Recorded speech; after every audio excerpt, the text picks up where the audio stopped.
Oui, c'est que les cadences sont déjà trop fortes, les salaires sont pas assez élevés pour ce qu'on travaille.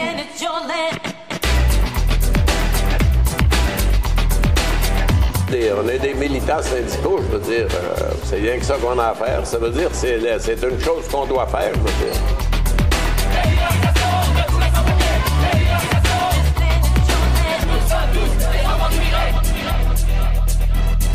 Si ça n'avait pas été de l'appui des femmes, des grévistes et des mères et de l'appui de la population, qu'on aurait perdu cette grève-là.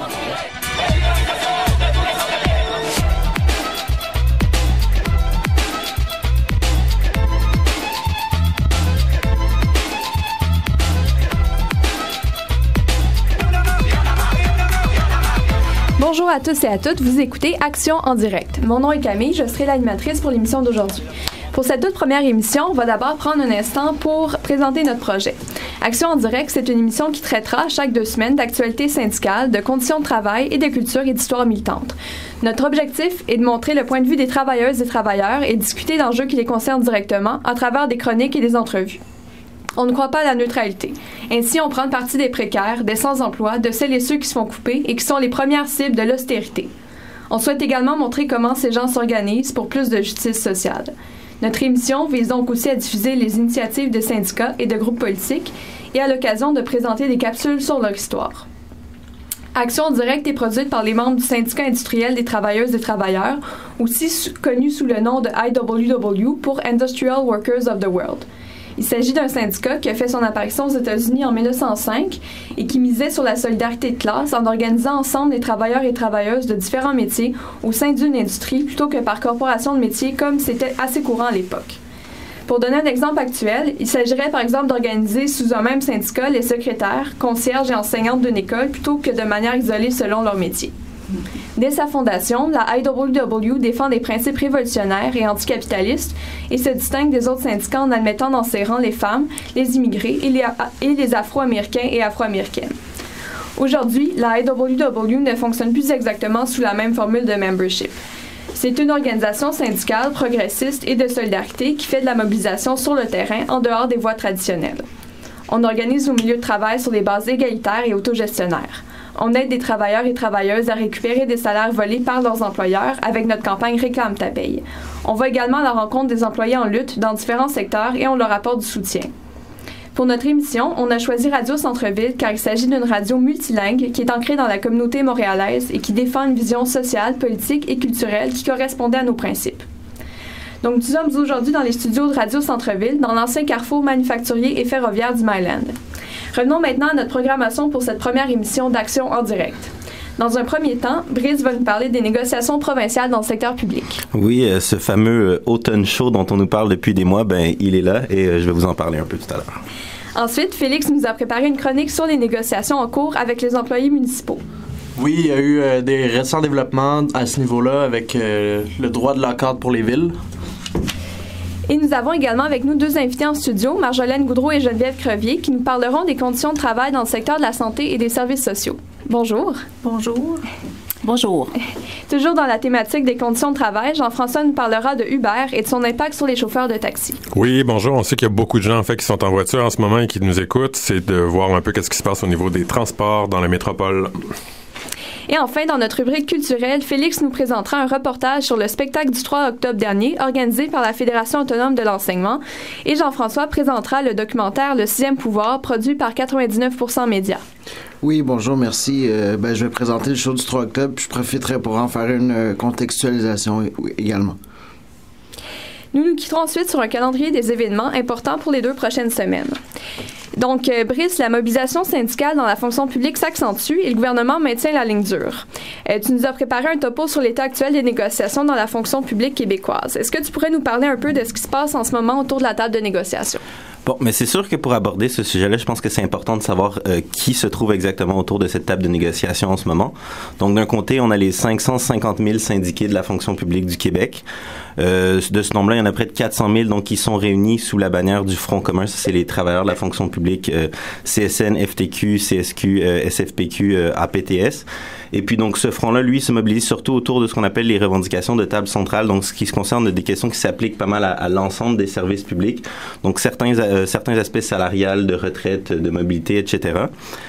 Donc, à l'intérieur de ça, on a aussi des alliances sectorielles, donc qui focus sur des questions beaucoup plus pointues par rapport aux conditions de travail. Par exemple, l'alliance des profs de cégep, ou alors il y a la table aussi sectorielle en santé, là, dont je vais vous parler un peu plus tard. Il y a aussi la Fédération des infirmières du Québec qui se mobilise à l'extérieur de ça, la Fédération autonome de l'enseignement également, qui s'occupe surtout des professeurs de primaire et de secondaire, qui se mobilise à l'extérieur du Front commun. Donc rapidement un peu le genre de demande qu'on peut voir là, il y avait des demandes syndicales pour le salaire, c'est 13,5% sur 5 ans. Puis donc là aussi on s'attaquait à de nombreux problèmes là qu'il y avait dans les conditions de travail de la fonction publique en général, donc les horaires, retraite, beaucoup la précarité aussi qui est un problème vraiment important en ce moment dans la fonction publique. Puis il y avait aussi la volonté d'ancrer plus largement là cette lutte-là contre les mesures d'austérité et puis le désinvestissement de l'État en général dans la fonction publique. Évidemment, de l'autre côté, là, on retrouve le gouvernement qui, lui, a des offres comme 0% sur 2 ans, suivi de 1% pour les 3 années qui viennent, donc sur la même période de 5 ans. Et puis, évidemment, de leur côté, là, on demandait des concessions, donc sur la mobilité, sur les horaires, sur la répartition des tâches, donc sur les retraites, donc partout. Puis, évidemment, il y a bien sûr aucune intention du côté du gouvernement de réinvestir dans les services publics en général. Donc, juste ici, le gouvernement maintient la ligne dure au nom de la fiscalité responsable. Les négociateurs patronaux, d'après ce que moi j'ai entendu, là, la plupart n'ont même pas de mandat de négocier, donc c'est sûr que ça avance pas de ce côté-là. Et c'est pour ça qu'on a été chercher les mandats de grève. Donc, on écoute une partie d'une entrevue que j'ai réalisée avec Julien Villeneuve, prof de philo au cégep de Maisonneuve. Les propos patronales se résument essentiellement à des reculs sur toutes ces questions-là. Donc, des concessions, aucune concession sur le salaire, là, tout le monde le sait, c'est 0% sur 3 ans, puis 1% les 2 années suivantes. Recul de l'âge de la retraite de 60 à 62 ans, augmentation de la pénalité pour les gens qui veulent prendre leur retraite avant. Bien, sur le point de vue des conditions de travail, c'est un recul dans le passé. Sur le point de vue de l'autonomie départementale, c'est pire que ça, parce que c'est s'attaquer au principe même de la collégialité puis l'autonomie des départements, y compris sur des questions pédagogiques. Pour, par exemple, les gens de la fonction publique qui sont des bas salariés, mais pour eux, le salaire, c'est extrêmement important. Pour les profs, ben c'est sûr que, enfin, les profs de cégep, là, je ne vais pas parler pour tout le monde, c'est sûr que perdre notre pouvoir d'achat, c'est pas super intéressant, surtout quand ça fait 15 ans que ça arrive. Puis un gros enjeu au niveau des profs de cégep aussi, puis probablement pas juste au niveau des profs de cégep, c'est la lutte à la précarité. Puis d'ailleurs, j'ai oublié de mentionner ça dans le point sur les revendications. Donc, face à l'intransigeance gouvernementale, on va chercher des mandats de grève. Comment ça se déroule du côté de la mobilisation? Bien, on a vu une mobilisation forte, là, comme on n'en a pas vu depuis très longtemps. Il y avait plus de 100 000 personnes donc, qui ont défilé dans les rues de Montréal samedi, dans ce que certains ont qualifié de la plus grosse manifestation depuis la fin du printemps érable. On a vu la journée de grève nationale de la FAE le 30 septembre. Il y a eu des mobilisations autonomes de la FIC, là, comme on l'a vu à l'Assemblée nationale la semaine dernière, puis qui a fait un peu jaser. Certaines associations étudiantes commencent à se voter des mandats de solidarité. On a vu une belle manif de soir lundi à Québec, organisée par le Front régional d'action à Québec de l'AC. Puis aussi, on a le communautaire donc, qui se mobilise de son côté là, pour ces questions-là. Donc, il y a vraiment cette optique de se battre pour préserver la qualité des services publics. Du côté d'un Front commun, il avait demandé à ces syndicats locaux d'aller chercher un mandat pour 6 jours de grève, une banque de 6 jours de grève rotative. Là.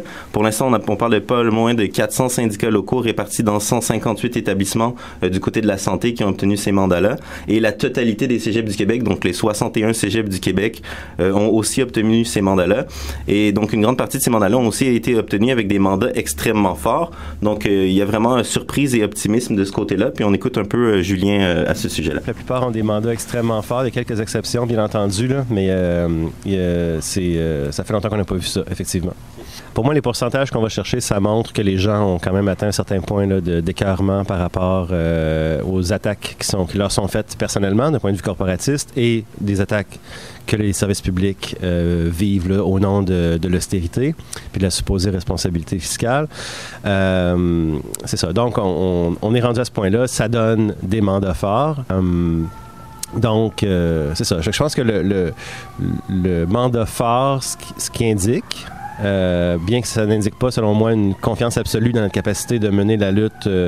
Mais ça indique au moins un écœurement, puis le fait que les gens refusent le défaitisme, refusent l'aplaventrisme, puis n'ont pas encore probablement totalement décidé comment ils vont se battre, mais jusqu'où, mais ont décidé qu'ils allaient se battre. Puis déjà ça, c'est significatif pour moi.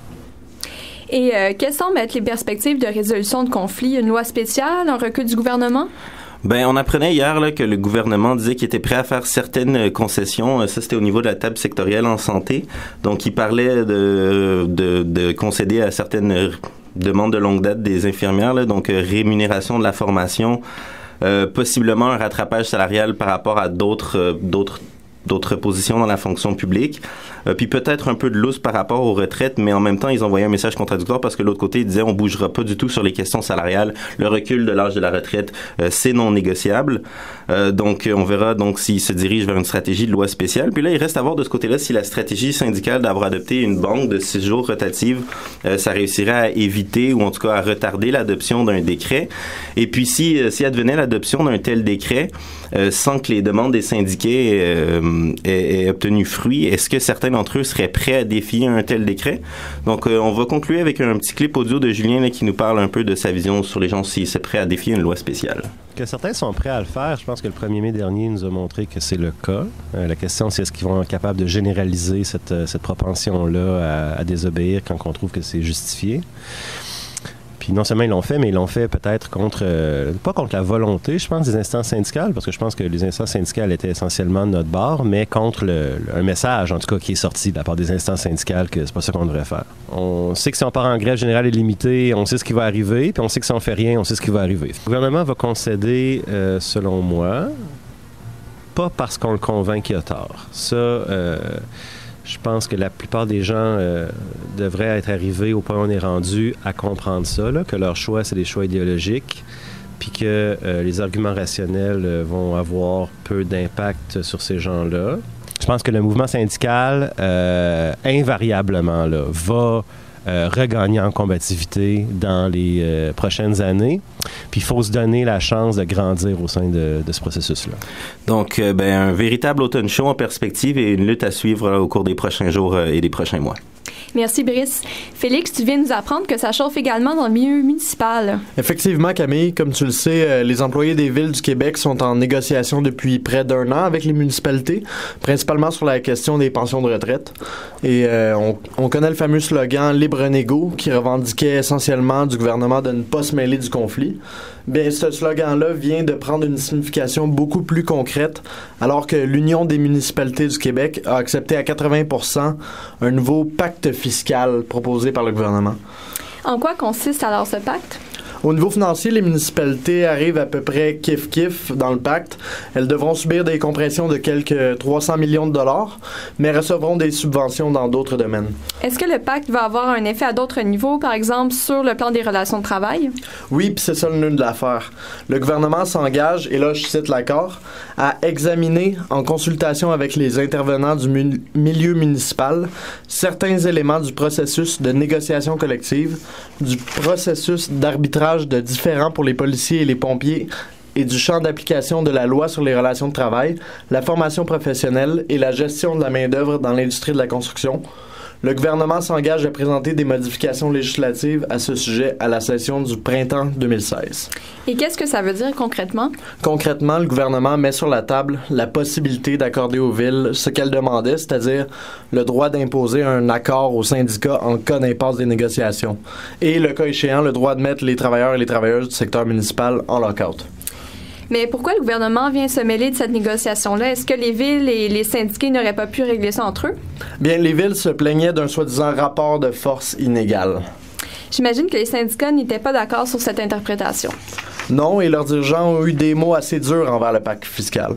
Marc Ranger, qui est directeur adjoint du Syndicat canadien de la fonction publique, le SCFP, affirme que le gouvernement coupe les vivres aux villes et leur donne le droit de lock-out pour qu'elles puissent, à leur tour, refiler la note aux travailleurs et travailleuses de la fonction publique. Daniel Boyer, président de la FTQ, soulignait pour sa part que la plupart des conventions collectives avaient été signées et qu'en ce sens, il n'était pas nécessaire d'adopter une telle loi.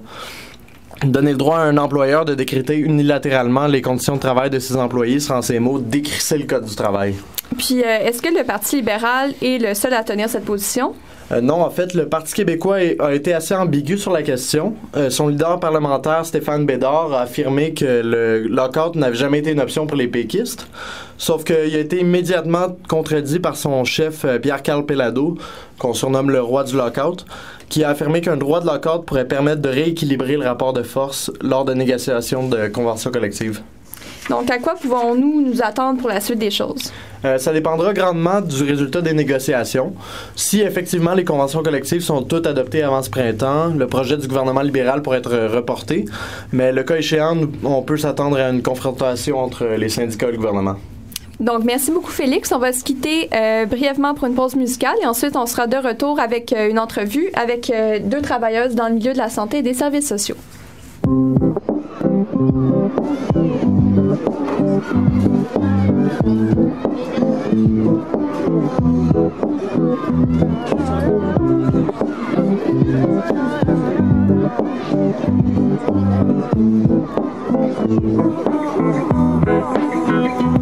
J'ai jamais squatté la routine et le manque de vie qui se tasse. Sac à dos, à arrache, allez hop, je me casse et je vais pas passer ma vie prisonnière de la leur. Quitte à galérer ici, je m'en vais galérer ailleurs. Ciao, ciao, les éduques, je me barre. Vous pouvez appeler les flics, fermez la porte, je passerai par la fenêtre, c'est clair. J'ai ma liberté qui m'attend juste devant, je vais pas la faire patienter. 1, 2, 3, ciao tout le monde. Allez, pas le temps pour blabla, je suis toujours la seule à partir. Putain, aucun de mes potes n'a jamais été de la partie. Là où le système ensorcelle, à coups de vibes sorties. Pour moi, un enclos est fait pour essayer d'en sortir, alors je me barre.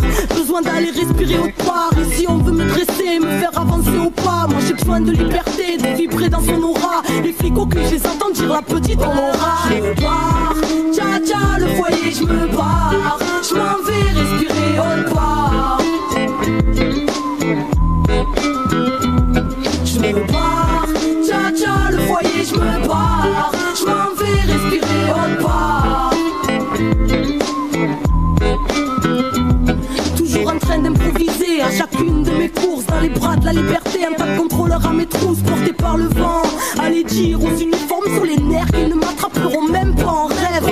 La nuit dehors, réveillé par un frisson. En éveil, même quand je dors connecté à mon intuition, j'ai rien à craindre. Bercé par le chant de la lune, la chance dans les mains libres, enfant de la rue. Loin du monde des adultes, illogiques et rigides, fugitifs de leur enclos, narguant flic et vigile. Fuck, c'est peut-être con mais c'est ainsi, j'insiste, vos lois sont immorales, ma délinquance a des principes, alors laissez-moi en paix. Vous pouvez toujours attendre si vous voulez voir en paix, plutôt une balle dans la tempe enivrée. Où mon cœur me porte, je m'en irai. Moi je suis faite pour vivre entre les mailles de vos filets. Je me barre, tcha tcha le foyer, je me barre. Je m'en vais respirer autre part. Je me barre, tcha tcha le foyer, je me barre. Je m'en vais respirer autre part. Libre, ça me suffit, c'est impec. Moi je suis bien quand j'ai rien, car pour être libre faut avoir rien à perdre. Ma liberté a rendu vers les hommes en bleu. Cage d'escalier comme nous, j'y change de maison quand je veux, change de ville quand je veux. Élu sans domicile, je vagabonde les yeux ouverts. L'enfant des rues est en visite, me méfiant de l'adulte comme de la peste. Car l'adulte est une balance, un collabo ou un trait. Croisant mon expérience, sous pression car ma juge est en colère. Laissez-moi vivre, de toute façon j'ai plus le droit d'aller au collège. Alors merde, aujourd'hui j'ai 14 piges, depuis un bout de temps. J'ai pris de la bouteille et j'ai besoin de personne. La vie m'éduque et la vadrouille m'ouvre l'esprit. Les rencontres m'apprennent bien plus que leurs profs. Bref, c'est l'école de la vie, à l'air libre là où le ciel est le toit. Entre ciment et belle étoile.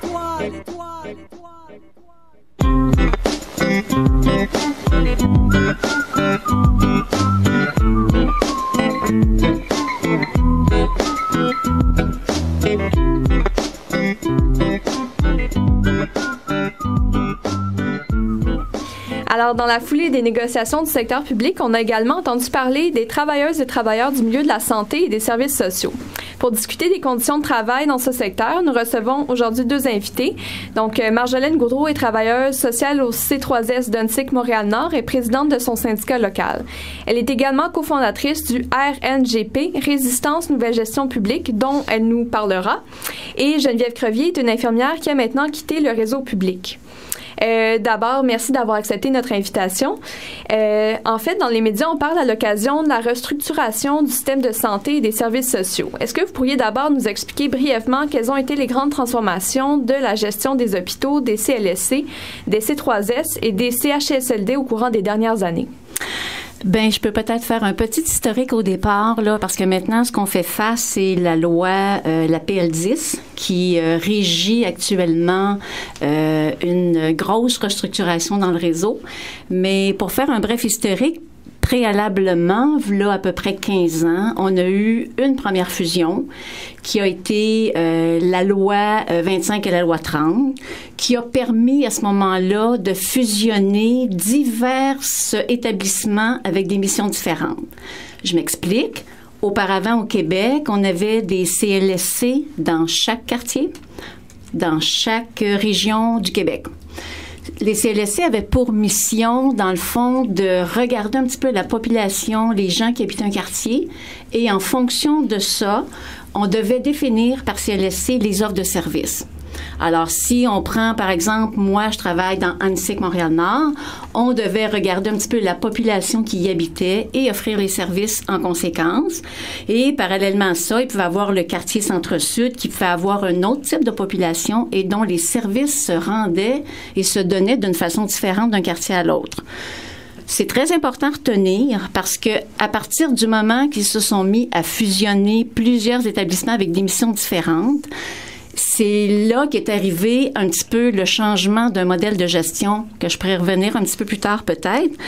Mais la première fusion, ça a été de fusionner des CLSC, le milieu hospitalier et des CHSLD. Alors, c'est sûr que pour nous, à ce moment-là, la première fusion, maintenant, ça a créé des C3S, ça l'a fait en sorte que la mission de première ligne qui est appelée par les CLSC, notre crainte à ce moment-là, c'est de se faire ravaler par le milieu hospitalier. C'est un goulot sans fond au niveau financier, le milieu hospitalier. Ils peuvent pas refuser personne, ils peuvent pas refuser une ambulance, tu peux pas refuser des soins d'urgence quand tu vas à l'hôpital. Par exemple, tu peux avoir un goulot d'étranglement quand tu arrives dans un milieu ouvert comme un CLSC qui a la mission d'éducation au niveau de la population ainsi que de la prévention. Et bien sûr, quand on parle des CHSLD, c'est la même chose. C'est un goulot d'étranglement parce qu'à ce moment-là, ils ont aussi fermé une quantité effroyable de lits dans les CHSLD. Alors, notre crainte, c'était qu'on se fasse un peu avaler par une gestion hospitalo-centriste. Et je peux dire, 15 ans plus tard, qu'on n'avait pas tort de craindre ça, parce que c'est actuellement ce qui se passe. Ça, c'est la première vague qui a fait quand même assez mal au réseau de la santé et des services sociaux. On a vécu là-dessus pendant une quinzaine d'années.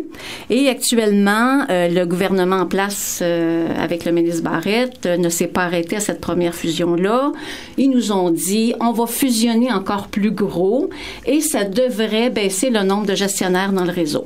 Ils nous l'avaient dit aussi à la première fusion des C3S. On a peut-être tenté d'y croire, mais ça a été faux dans le résultat. Actuellement, on fait face à une structuration encore beaucoup plus importante, beaucoup plus imposante. On fusionne des C3S ensemble. C'est une structure pyramidale effroyable parce que maintenant, les gestionnaires, la pyramide des gestionnaires est tellement grande que les gens qui prennent les décisions sont très éloignés des services qu'on rend à la population et les décisions qui sont données à ce moment-là sont complètement déconnectées de la réalité des services. Fait qu'en gros, pour faire court, là, c'est un peu ce qui se passe dans le réseau de la santé et des services sociaux actuellement. Et bien sûr que ça cause beaucoup de problèmes au niveau des salariés. On pourra peut-être en revenir un petit peu plus tard. Oui, ben en fait, j'imagine que ça fait en sorte que les gestionnaires sont de plus en plus éloignés de la base puis des besoins directs de la population, là. Tout à fait, tout à fait. Par exemple, il y a un détail très important qu'on ne se souvient pas. Il y a toujours des petites lignes dans un projet de loi qui nous échappent, mais lors de la première fusion des C3S, au départ, l'imputabilité des établissements, c'était de dire qu'on avait le devoir de rendre des services. On était obligé. Quelqu'un frappait à la porte, venait rentrer dans un établissement, on devait rendre un service. Avec la loi, avec la fusion des C3S, la loi 25 et la loi 30, ce qui a été abandonné, c'est ce contexte-là d'imputabilité. Nous ne sommes plus obligés de donner des services, nous sommes juste obligés que les services se donnent. Ce qui est très important, parce qu'à ce moment-là, c'est plus le CLSC, c'est plus l'hôpital, je peux référer aux organismes communautaires, je peux, à la rigueur, peut-être dire, j'ai pas de service, vous rentrez pas dans les critères au CLSC et vous en avez pas de service. Ce qui fait que le réseau communautaire actuellement lève le drapeau avec raison, parce que maintenant, ce qu'on ne reçoit plus, ce qu'on ne peut plus faire dans le réseau, c'est les organismes communautaires qui pallient beaucoup là-dessus. Ouais. C'est au niveau de l'imputabilité, c'est majeur. Puis on sait que les organismes communautaires ont déjà subi beaucoup de coupures là, en lien avec les mesures d'austérité. Donc, merci beaucoup, Marjolaine. Aussi, également, on entend peu parler des conséquences de cette restructuration et des importantes coupures sur les conditions de travail du personnel. Habituellement, on va montrer souvent le point de vue des patients et patientes. On va parler des interminables délais d'attente pour avoir accès aux services de santé. Mais qu'est-ce que vous auriez à dire sur les impacts de ces changements-là sur vos conditions de travail? En fait, pour les travailleurs qui se ramassent sur le plancher ou dans un système hospitalier de base de l'hôpital, c'est plus ceux qui sont à la liste de rappel, c'est-à-dire qui n'ont pas de poste, qui sont sur la glace, parce que ça se ramasse que bon, maintenant, leur employeur, mettons, moi, je viens de la Rive-Sud de Montréal, c'est plus juste un C3S, mais c'est la région. La grosseur de ces fusions-là s'est rendue immense. Donc, un employé qui habite à Drummondville peut être obligé d'aller travailler à Longueuil. Fait que ça va lui prendre 1h30, 2 heures, soir et matin, pour aller travailler dans un endroit qu'il ne connaît pas. Avec du personnel qu'il ne connaît pas. Les routines sont différentes, les protocoles sont différents. Donc, déjà qu'avec un C3S régulier, il y avait de la difficulté à pallier pour le personnel présent.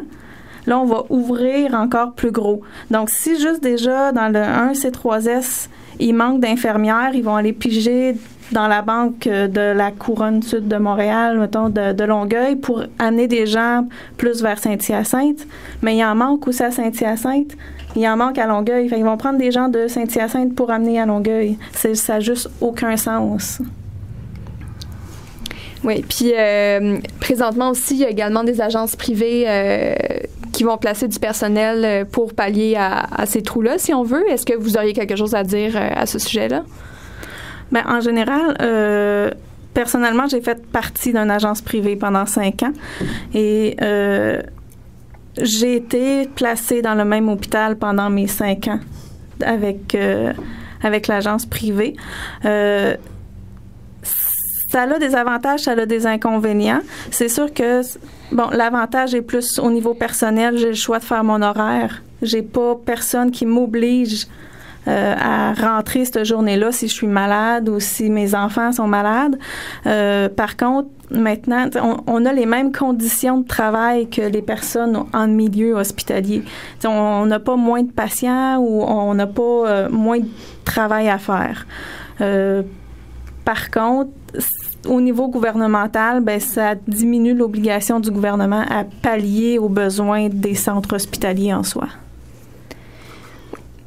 Je peux rajouter, par exemple, au niveau des impacts de la restructuration qui est majeure, c'est actuellement, on fait face dans le réseau avec des firmes privées qui rentrent dans le réseau pour changer le modèle de gestion. Alors, avant, on avait une gestion dans les CLSC d'une façon assez collégiale avec des fois, c'était nos collègues de travail qui devenaient gestionnaires. Puis, bon, il y avait une connaissance, dans le fond, du milieu dans lequel on travaille. Il y a quelques années, ils ont engagé des firmes privées de gestion qui ne connaissaient rien du tout du milieu de la santé. Pour ne nommer qu'une, qui a été beaucoup médiatisée, qui est la firme Proaction, qui, eux autres, sont venus modeler et faire un calcul du temps mouvement sur notre travail, ce qui fait que notre travail, maintenant, est minuté. Alors, j'ai tant de minutes pour faire une évaluation, j'ai tant de minutes pour faire une entrevue à domicile, j'ai tant de minutes pour me déplacer. Le tout, si tu mets en parallèle des coupures de postes dans le réseau, alors, on coupe des postes depuis des années et le ministre Barrette dit, je ne veux pas entendre médiatiquement parler de listes d'attente et de gens qui n'ont pas de service. Et nous, comme employés, on est pris un peu dans un dilemme éthique parce que d'un côté, il y a les listes d'attente, on est très mal à l'aise d'avoir des gens qui attendent pendant des semaines, puis d'un autre côté, on nous dit il faut absolument rajouter une charge de travail sur les intervenants. Alors, c'est assez majeur comme façon de gérer maintenant les établissements. Parfait. Puis on parle d'ailleurs de la méthode Lean qui s'inscrit dans cette espèce de rationalisation-là du... Tout à fait. Oui. Tout à fait. Donc, c'est finalement de décortiquer les gestes, de minuter. Oui. Oui, c'est tout du calcul de temps-mouvement. Alors, si je peux expliquer un petit peu, ça a été fait avec tous les employés. On avait à nos côtés un gestionnaire de la firme Proaction qui nous disait, qui calculait comment je faisais de pas, comment ça me prenait de temps. Et là, on a fait une grille qui s'appelait planification de suivi de la performance. Et là, à ce moment-là, on devait déterminer combien de temps prenait une entrevue. On a travaillé ça et après ça est arrivée la formule 2.1. Et là, ils ont dit maintenant, vous allez travailler de cette façon-là et une entrevue que vous avez qualifiée qui pourrait prendre une heure, est devenue une demi-heure. Donc, tous nos temps, fait que là, on dit une demi-heure, rentrer en entrevue, c'est impossible. Tu peux pas rentrer en relation avec une personne. Tu arrives à domicile, il y a plein de choses qui se passent à domicile, tu arrives, puis tu as une demi-heure, fait qu'on dit c'est impossible, une demi-heure. Et on dit, pas de problème, c'est impossible. OK, allez-y 2 fois une demi-heure dans la même journée. Ce qui est complètement hallucinant comme façon de travailler. Puis les réponses qu'ils nous font, c'est d'un mépris incroyable. Ce qui est grave, c'est que ça fait reposer la responsabilité sur les travailleuses et travailleurs. Voilà. Et sur les patients et patientes, les conséquences, alors qu'eux s'en lavent les mains. Brice, tu avais une intervention? Ben oui, en fait, pour reprendre un peu de mon topo à moi, qu'est-ce que vous diriez que sont vos demandes là, les plus importantes dans les négociations actuelles?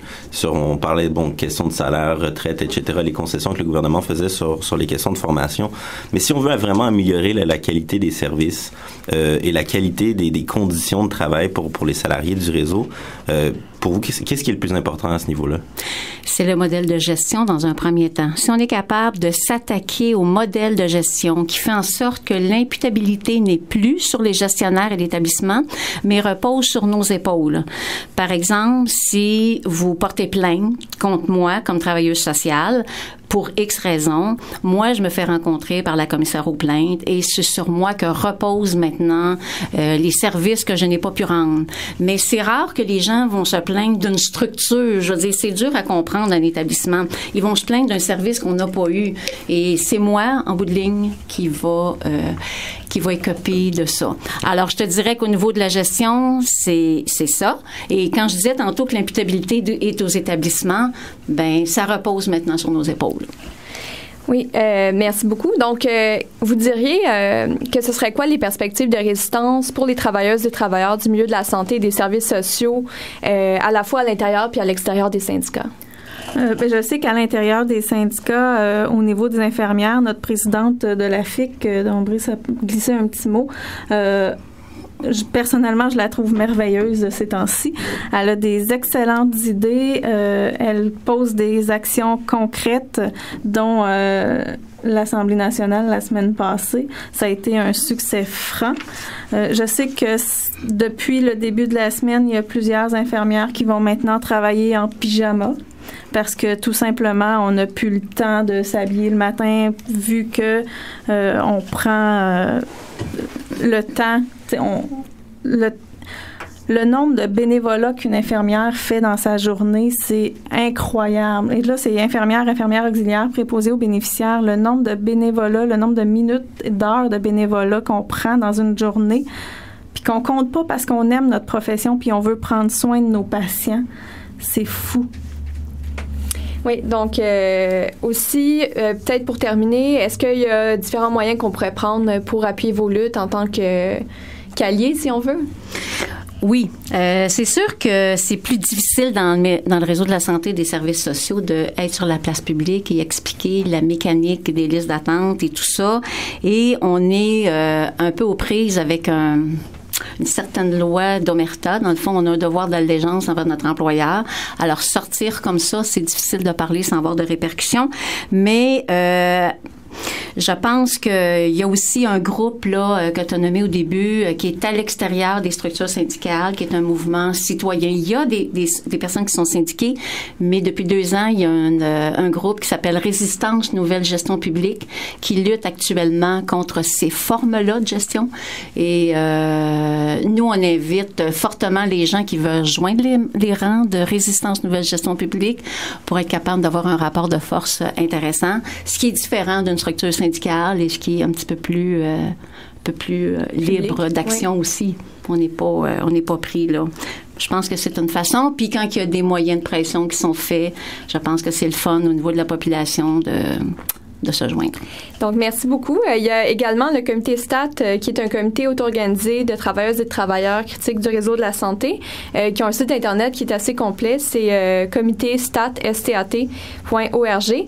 Et également, on va diffuser sur notre page Facebook une entrevue avec Marjolaine Goudreau qu'elle a fait avec la revue Liberté. Donc, vous pourrez aller voir ça après l'émission. Merci beaucoup d'avoir accepté notre invitation. Bonne journée. Merci. Bonne journée. Merci.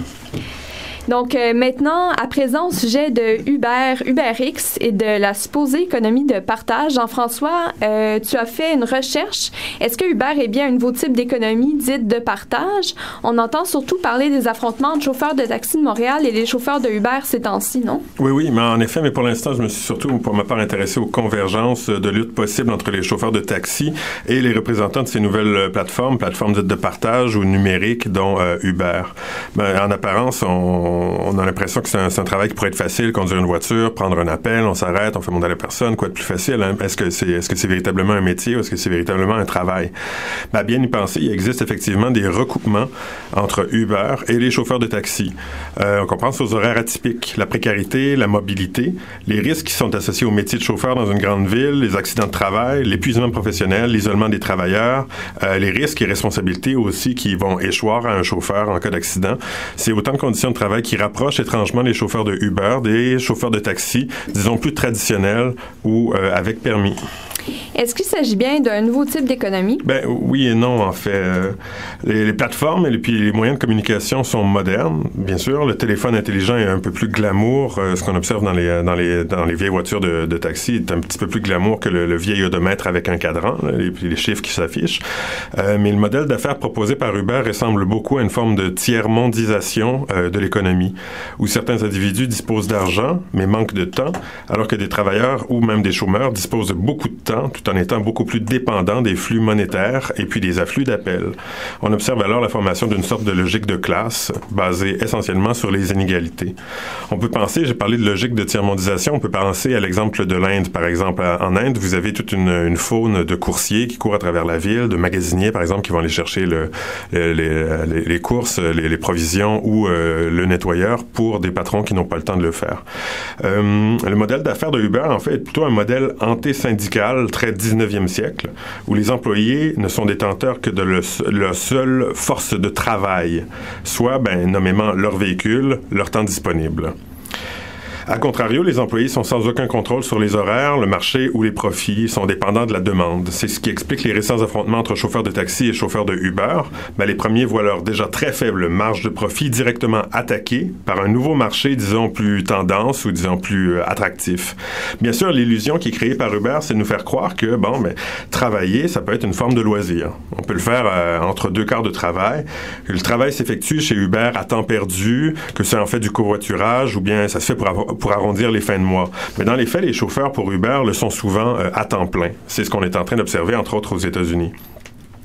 Voilà l'argument principal des dirigeants de Uber, de certains économistes néolibéraux et autres experts de la droite. Uber permettrait à tous de s'émanciper du travail via l'économie de partage. C'est votre question tout à l'heure, est-ce que c'est véritablement de l'économie de partage? C'est faux. Dans la mesure où les moyens de production, eux, ils sont pas collectivisés, ils appartiennent pas à la collectivité. L'algorithme demeure la propriété de Uber, les transactions financières sont contrôlées par le centre, un patron numérique, si on peut l'imager comme ça, en a remplacé un autre qui était, lui, plus familier, sur le plancher, directement accessible. Au surplus, on observe d'autres précédents de cette dématérialisation de l'économie. Il y a Airbnb, que tout le monde connaît, il y a Facebook, bien sûr, tout le monde est sur Facebook, puis Uber, qui partage certaines caractéristiques. Il s'agit d'économies dites à flux tendu, c'est-à-dire que on observe une gestion en temps réel des flux de l'offre et de la demande. Mais ce sont aussi des compagnies qui possèdent aucun capital physique. Facebook partage du contenu, alors qu'ils n'en produisent aucun. Airbnb fait dans l'hôtellerie, mais sans pourtant posséder aucun hôtel, aucun édifice, aucune chambre. Donc, il s'agirait, pour répondre à votre question, il s'agirait d'une forme d'économie dématérialisée, beaucoup plus que d'une économie de partage. Quel serait le principal défi des chauffeurs de taxi en ce moment? C'est une bonne question. En fait, le principal défi des chauffeurs de taxi serait sans doute de défendre leurs intérêts d'employés et puis non les intérêts des compagnies. Si le but des employés du taxi demeure d'améliorer leurs conditions de travail, Uber peut effectivement, sous certaines conditions, demeure un outil parmi tant d'autres. À New York, par exemple, le passage des anciennes compagnies de taxi au système Uber, et non pas UberX, Uber a permis aux chauffeurs de taxi de doubler leur salaire annuel de 40 000 à 80 000 par année. Donc, à ce moment-là, il y a moyen de tirer profit de ces nouvelles plateformes. En Californie, la lutte est en train de s'organiser ailleurs. On sait que les États-Unis ont une longueur d'avance dans ces modes numériques de distribution du travail. En Californie, la lutte est en train de s'organiser autour des revendications salariales. Est-ce qu'on peut avoir des congés, par exemple? Est-ce qu'on peut avoir des avantages sociaux, de l'ancienneté, et puis des congés payés? Ça, c'est autant de revendications qui pourraient servir et inspirer nos chauffeurs de taxi montréalais. Merci beaucoup, Jean-François. Donc, maintenant, on va parler à Félix qui s'est rendu au spectacle du 3 octobre qui est organisé par la Fédération autonome de l'enseignement. Vous avez rencontré une élue du syndicat. Donc, vous lui avez posé quelques questions. D'abord, d'où est venue cette idée d'organiser leur événement? En fait, avant de répondre à cette question, je pense qu'il est judicieux de spécifier qu'il ne s'agit pas non seulement d'un spectacle, mais également d'une journée complète, en fait. Avec des activités avant le spectacle et pour toute la famille qui avait lieu à la TAU, en fait, le samedi 3 octobre dernier. Puis je pense que il est primordial d'affirmer que c'est un événement qui a eu lieu, oui, pour le plaisir, pour démontrer le côté plus léger des négociations, si on veut, mais aussi pour démontrer un certain respect face aux professeurs qu'ils apportent un travail incroyable sur la table et qui, malheureusement, se font bafouer. Donc, pour répondre à la question, d'où est venue l'idée? En fait, depuis 7 ans, la Fédération autonome de l'enseignement, la FAE, est à l'origine d'une semaine pour l'école publique. Mais cette année, en signe de protestation, la FAE a décidé de ne pas tenir cette semaine et ils ont préféré, en fait, c'est ça, ne pas tenir cette semaine de négociation en raison du cette semaine je veux dire, excusez-moi, j'ai bafoué un petit peu, cette semaine de reconnaissance de l'école publique. Ils ont préféré à cause du contexte actuel des négociations et du fait que les partenaires habituels de cette semaine sont également des syndicats, mais aussi le ministère et le corps patronal, de s'affranchir, en fait, de cette semaine cette année pour former ce spectacle, cette journée qui était la journée hommage aux professeurs du secteur public. Et donc, c'est ça, c'est venu de là. Voilà.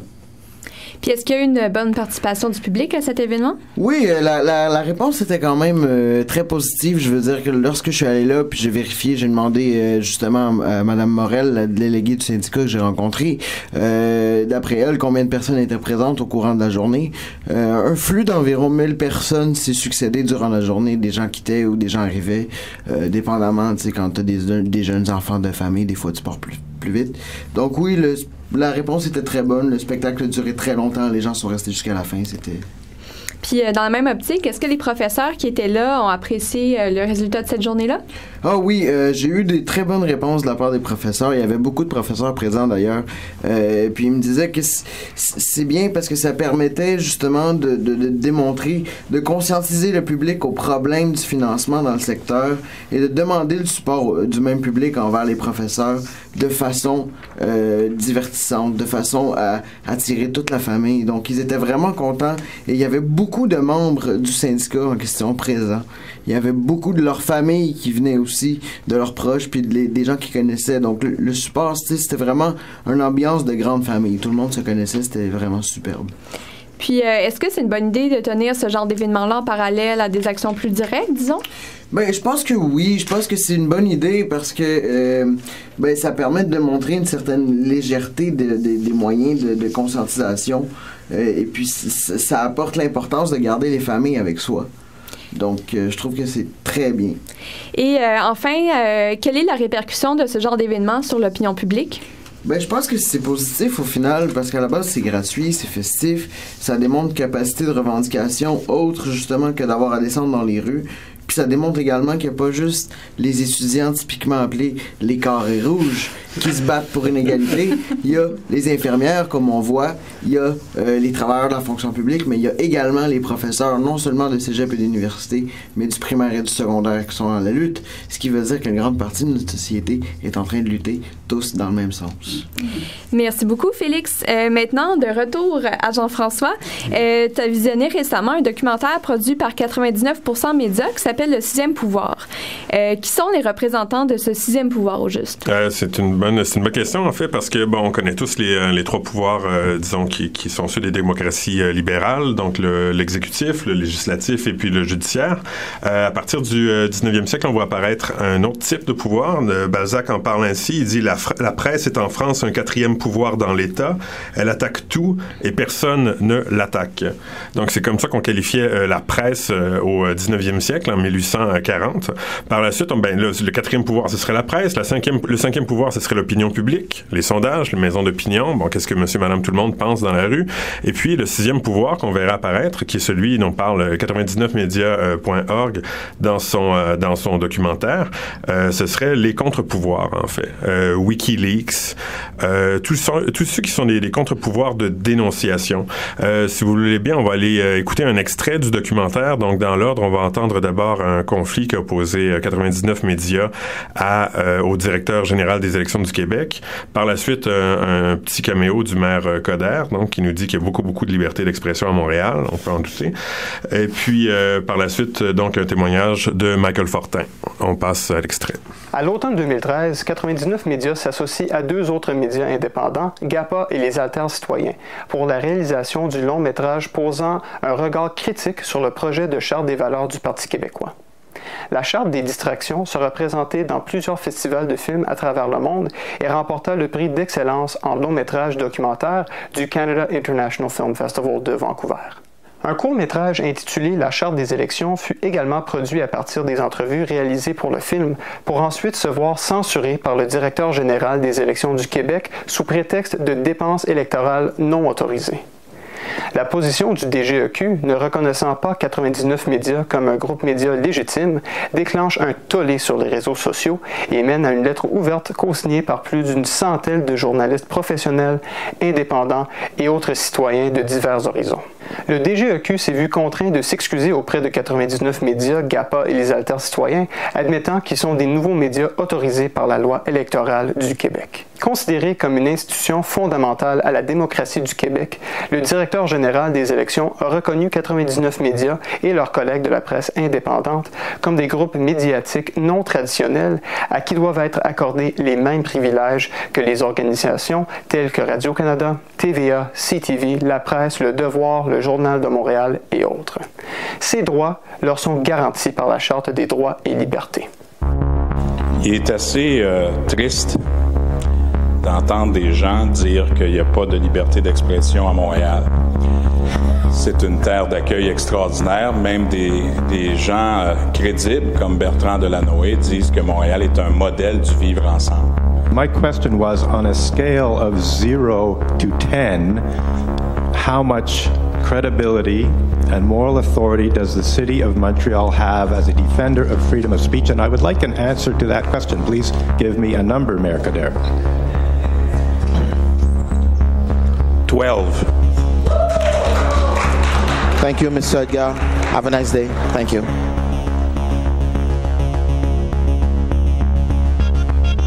Mon nom est Michael Fortin, je suis documentariste pour 99 Médias. Le 22 mai 2013, je filmais une manifestation qui est partie à la place Émilie-Gamelin, qui a duré environ 2 minutes. On s'est tous ramassés ici, tout près de la pizzeria. Il y a une souricière qui s'est mise en place. Une souricière qui, normalement, se faisait. Et puis, les caméras, les documentaristes comme moi, on pouvait toujours réussir à s'en sortir. Mais à ce moment-là, ça a changé, c'est devenu plus agressif. J'ai senti que les policiers voulaient m'embarquer aussi dans la souricière, même si j'étais sur le trottoir, j'étais correct, je filmais, j'étais dans une zone respectable, assez loin de l'action. Malgré tout, on a essayé de m'embarquer. J'ai réussi à me sauver et à rentrer dans la pizzeria. Le propriétaire de la pizzeria m'a laissé rentrer puis a barré la porte tout de suite. C'est à ce moment-là que j'ai eu un déclic, comme quoi que, je me suis senti visé, je me suis senti vraiment interpellé, puis on a voulu vraiment m'embarquer cette fois-là. Ça me fait penser que c'était comme un début d'une progression, d'une escalade qui, de plus en plus, faisait en sorte qu'on visait les journalistes indépendants, les documentaristes indépendants comme moi, qui dérangeaient ou qui étaient sur place, et puis qu'on a décidé délibérément de vouloir les embarquer. Et puis, délibérément, en 2014, on a vu des scènes où on a frappé des journalistes indépendants, sachant très bien qui ils sont, en sachant très bien quels étaient leurs rôles, et puis qu'ils étaient là pour témoigner. Donc, voici qui termine l'extrait avec le témoignage du documentariste Michael Fortin. Est-ce qu'il s'agit bien de liberté de presse? Par contre, est-ce que l'enjeu est uniquement médiatique? Bien, on peut se poser la question, en fait, quand les reporters ou les documentaristes de 99 Médias demandent d'être placés à l'extérieur de la souricière ou avec les membres de la presse corporative, en fait. Mais il faut se demander, en fait, si c'est bien des attaques contre la liberté de presse, et puis est-ce que les membres de 99 Médias peuvent s'associer à des gens de la presse médiatique, ou s'il ne s'agit pas d'autre chose, c'est-à-dire de censure de la part de l'État. C'est-à-dire que c'est un pouvoir arbitraire qui choisit qui a droit de parole et qui n'a pas droit de parole, quel média est un média autorisé et quel média n'est pas un média autorisé. Donc, on pourrait peut-être dénoncer la censure sourde qui s'exerce sur les lignes de piquetage dans les manifestations, sans nécessairement se réclamer du pouvoir de la presse ou du pouvoir médiatique, là. Mais c'est un très bon documentaire. On va vous inviter à aller le voir. C'est en ligne depuis le 17 septembre et on remercie d'ailleurs Samer Beyoum, qui est le producteur et le réalisateur du documentaire, qui nous a permis de diffuser l'extrait en ligne. Merci beaucoup, Jean-François. Donc maintenant, pour le calendrier, de jeudi à samedi soir, il y a le Revolution Fest, qui est un festival de musique antifasciste, féministe et anticapitaliste. Les 3 soirées de concert ont toutes lieu à la Coop Catacombe, qui est située au coin Saint-Laurent et Ontario. Et également, ce samedi 10 octobre, à 14h, à la place Normand-Béthune, donc près du métro Guy Concordia, il y a une marche familiale contre les déportations et pour l'accueil des réfugiés. C'est organisé par plusieurs collectifs. Ce dimanche 11 octobre, il y a une manifestation artistique contre les conservateurs. Le départ est à la place Émilie-Gamelin à 14h. Et le vendredi suivant, donc le 16 octobre, dans le cadre du Festival du Nouveau Cinéma, il y a une soirée court critique. C'est des projections de courts-métrages engagés. Il y a des performances également et des prises de parole sur des enjeux actuels. C'est à l'Agora Hydro-Québec de l'UQAM, au 175 avenue Président Kennedy. Et le dimanche 18 octobre, à 14h, il y a une manifestation off-électorale organisée par la Maison Normand-Béthune. Et enfin, lundi, le 19 octobre, il y a une soirée électorale du Front d'Action socialiste dès 19h à la station Host au 1494 Ontario-Est. Donc, les résultats des élections seront projetés. Donc, vous écoutez toujours Action en direct. Et pour le mot de la fin, j'aurais envie de demander à nos différents chroniqueurs ce que vous avez retenu pour aujourd'hui.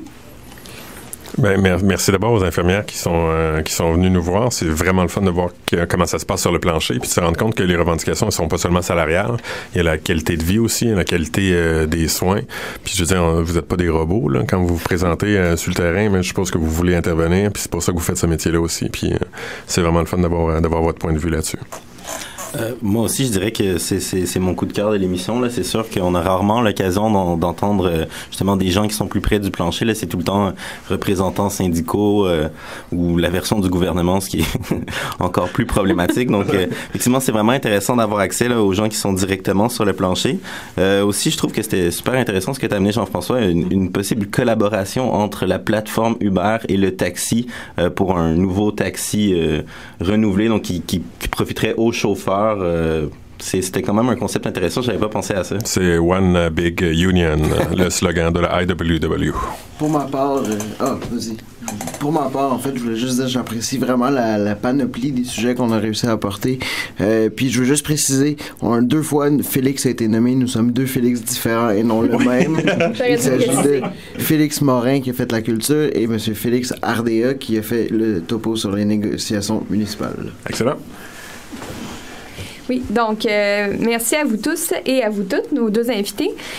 Donc, si vous voulez nous suivre, on a une page Facebook, c'est Action en direct, facebook.com/Action en direct. On a également un courriel sur Gmail, c'est actionendirect@gmail.com. Suite aux entrevues d'aujourd'hui, on va diffuser un peu de documentation sur notre page Facebook.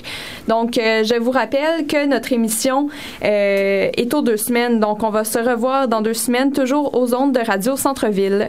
Merci beaucoup à tout le monde.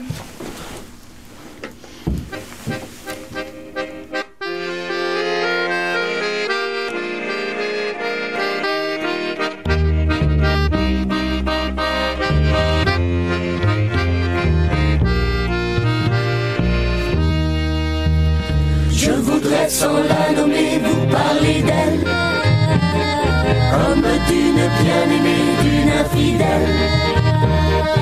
Une fille bien vivante qui se réveille à des lendemains qui chantent sous le soleil. C'est elle que l'on matraque, que l'on poursuit, que l'on traque. C'est elle qui se soulève, qui souffre et se met en grève. C'est elle qu'on emprisonne, qu'on trahit, qu'on abandonne, qui nous donne envie de vivre, qui donne envie de la suivre jusqu'au bout, jusqu'au bout, jusqu'au bout, jusqu'au bout. Je voudrais sans la nommer lui rendre hommage. Jolie fleur du mois de mai ou fruit sauvage. Une fille bien plantée sur ses 2 jambes et qui traîne en liberté où bon lui semble. C'est elle que l'on matraque, que l'on poursuit, que l'on traque. C'est elle qui se soulève, qui souffre et se met en grève. C'est elle qu'on emprisonne, qu'on trahit, qu'on abandonne, qui nous donne envie de vivre, qui donne envie de la suivre jusqu'au bout, jusqu'au bout, jusqu'au bout, jusqu'au bout. Je voudrais sans la nommer vous parler d'elle. Bien aimée ou mal aimée, elle est fidèle. Et si vous voulez que je vous la présente, on l'appelle Révolution permanente.